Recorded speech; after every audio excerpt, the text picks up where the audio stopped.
જણાવો શું ખાસ વિગત પીઆઈ ઇન્ડસ્ટ્રીઝના પરિણામોને લઈને? જી, પીઆઈ ઇન્ડસ્ટ્રીના પહેલાં તો ફાઇનાન્શિયલ્સ પર નજર કરીએ. જે પરિણામ આવતા જોવા મળ્યા છે Q2 એમાં આવકમાં 22,200 કરોડની સામે 18,700 કરોડ થતી જોવા મળી છે. એબિટાની વાત કરીએ તો 6,282 કરોડની સામે 5,434 કરોડ. એબિટા માર્જિન્સ 28%ની સામે 29% થતા જોવા મળ્યા છે, એટલે કે એક મામૂલી વધારો છે.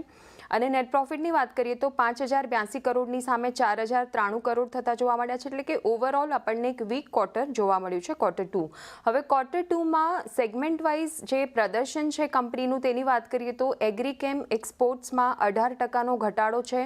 ઘરેલું આવકમાં પણ 13%નો ઘટાડો છે, એટલે કે બંને જ ફ્રન્ટ પર ઘટાડો નોંધાયો છે Q2માં.